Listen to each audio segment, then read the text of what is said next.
If you wanted a healthy snack, would you choose a banana or a candy bar? Most people would say that they would choose the banana, and they would be right, because usually a banana is considered more healthy. However, what a lot of people don't understand is that this banana and this candy bar have very similar amounts of sugar in them. This banana has between 18 and 22 grams of sugar, and this candy bar has between 22 and 24 grams of sugar. Today I'm going to talk to you about the physical effects of diabetes on your body. The first thing to understand about physical effects of diabetes is knowing what type of diabetes you have. There are two types, and those are type 1 and type 2. And type 1 is a childhood onset and is also known as juvenile diabetes. Type 2 diabetes is adult onset and is usually diagnosed around the age of 25. Type 1 diabetes means that your pancreas, which is the organ in your body that produces insulin, which is what lowers your blood glucose, doesn't work, so you don't produce insulin. According to the American Diabetes Association, around 5% of people with diabetes have type 1, so it's not a very large number. Those people with type 1 diabetes are on what's called insulin therapy, and that means that they take external insulin either in the form of shots or in the form of an insulin pump like this. And it's worn every day, or the shots are taken every day, sometimes multiple a day.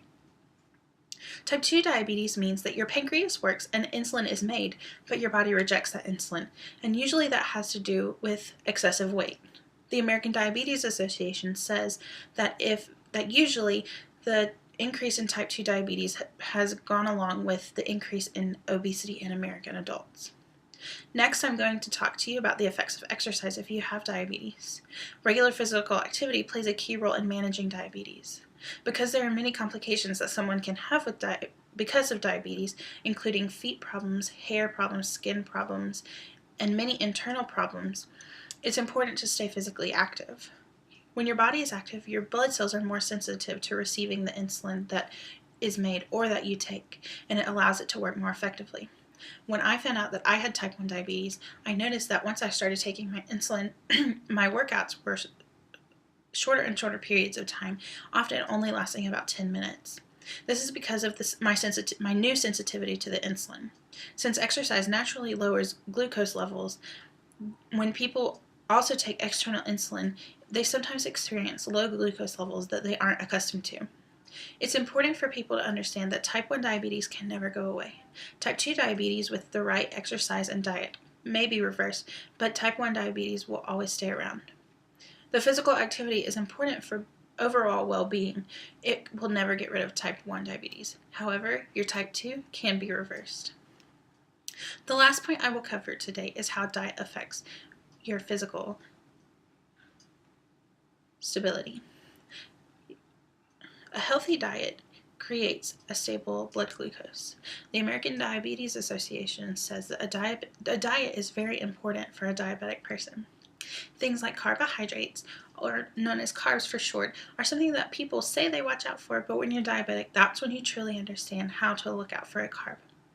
Carbs can be hidden in candy, flavored drinks, bread, pasta, fruits, vegetables. Carbs are in everything.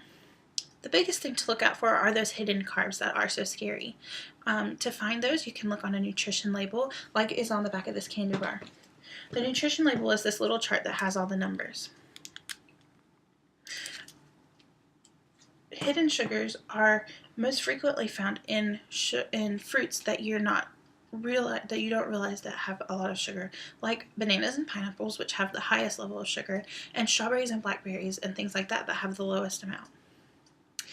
The important thing for diabetics to look at is on the nutrition label. There's a line that says sugars, and there's a line that says total carbs just above that. Most people can just look at the sugars line, but diabetics have to look at the total carb line to get that full amount of what they're going to be. In the book It Starts With Food by Dallas and Melissa Hartwig, they tell us that added sugars sometimes have names like fructose, lactose, and sucrose and dextrose that you can be on the lookout for. It can also be found at the bottom of the nutrition label, where it has all the chemicals in the food labeled and listed.